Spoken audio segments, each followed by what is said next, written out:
Bonjour, nous sommes le samedi 26 décembre 2009.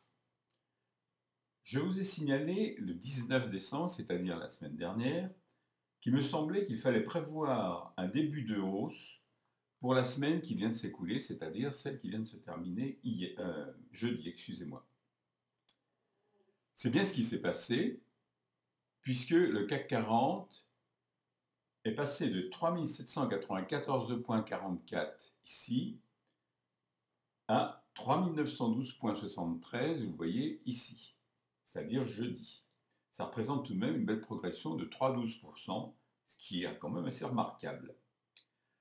Alors, c'est fréquent ce genre de choses, si vous voulez, vers la fin de l'année, mais en général, c'est plutôt entre Noël et le jour de l'an. Enfin bon, là, on n'en est pas une semaine près. Que va-t-il se passer la semaine prochaine, c'est-à-dire la dernière semaine de l'année 2009, puisque la prochaine fois que vous m'entendrez, nous serons le samedi 2 janvier 2010. Eh bien, pour cette période, qui est encore une période écourtée, puisque la bourse va s'arrêter jeudi, il y a de fortes chances pour que la hausse continue, parce qu'elle est bien partie. Regardez, la moyenne mobile à 20 jours remonte, l'ensemble de la bande de Bollinger est haussière. La moyenne mobile à 150 jours, ça va très bien. Les stochastiques sont bien orientés. Reste simplement ceci, c'est-à-dire les volumes qui sont petits, mais c'est assez courant aussi en cette période de l'année. Pardon, excusez-moi. Donc vraisemblablement, on continuera à avoir des volumes faibles avec une bourse à la hausse. Voilà, c'est tout ce qu'il faut retenir, disons, très probablement de cette semaine prochaine. Alors, que s'est-il passé maintenant du côté de l'euro-dollar? Eh bien, le moins qu'on puisse dire, c'est que 7 euro-dollar était à une parité de 1,4335 $ pour 1 euro, 1,234 alors ici, et jeudi dernier, il fallait, c'est-à-dire le 24, il fallait 1,4399 $, vous le voyez ici, pour obtenir 1 euro. Bon, c'est une petite hausse de 0,45%. Je vous avais parlé, je ne sais pas si vous vous souvenez, d'une peut-être probable étoile du matin si la séance de lundi était un chandelier blanc. La séance de lundi, en fait, a été ce petit chandelier noir, mais il y a bien eu une étoile du matin qui s'est produite avec le chandelier de vendredi, celui de lundi et celui de mardi. Cette étoile du matin, je rappelle, indique simplement une hausse. Effectivement, il y a une hausse. Vraisemblablement, cette hausse va continuer. Regardez les stochastiques.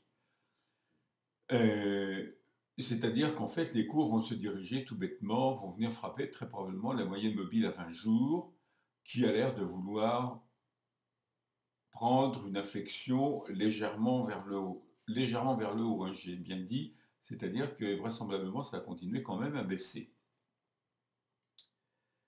Alors, est-ce que ça va durer? Ça, je ne peux pas vous dire parce que dans les périodes de fête, il est très très difficile de conclure des choses qui peuvent qui peuvent varier du jour au lendemain. Donc, de toute façon, déjà qu'en période normale, ça n'est pas triste, mais là, c'est réellement quelque chose de particulier. Et maintenant, l'or. Dernière chose que nous analysons. Eh bien, l'or, après avoir descendu jusqu'à en dessous de 1080 dollars l'once, il a remonté et il est arrivé actuellement, donc jeudi, il était à 1105,30 $ l'once, c'est-à-dire que ça fait une petite hausse, on va dire, par rapport à la semaine dernière, puisque la semaine dernière c'était ici, non, c'est même pas une hausse, pardon, c'est une légère baisse, simplement, puisque cette semaine, c'est ça, hein, c'est les 4 seuls chandeliers. Là aussi, il y a une configuration plus ou moins l'étoile, mais enfin bon. Moi, je pense que l'or va continuer à remonter. Alors, c'est probablement, peut-être pas vraiment la fin de la consolidation dont je vous avais parlé, mais c'est début de la fin, on va dire. Et si vous voulez investir sur l'or, c'est probablement le moment ou jamais au cours de cette semaine. Même s'il n'y a pas grand-chose à faire, disons, investissez sur de l'or physique de préférence parce que les mines d'or ont un gros problème en ce moment, c'est que les mines s'épuisent et l'or qui est utilisé, l'or qui en sort coûte très cher et il est utilisé essentiellement en joaillerie en fait, plus tellement pour fabriquer des lingots. Alors, cette hausse future, en tout cas sur le moyen terme, a l'air de vouloir continuer. Vous voyez ici la moyenne mobile à 150 jours. Cela dit, je vous souhaite de passer une excellente semaine boursière, une excellente semaine tout court parce que c'est quand même la dernière semaine de l'année 2009. Je vous présente mes meilleurs vœux un petit peu en avance. Et puis, je vous dis à la semaine prochaine, très précisément au samedi 2 janvier 2010.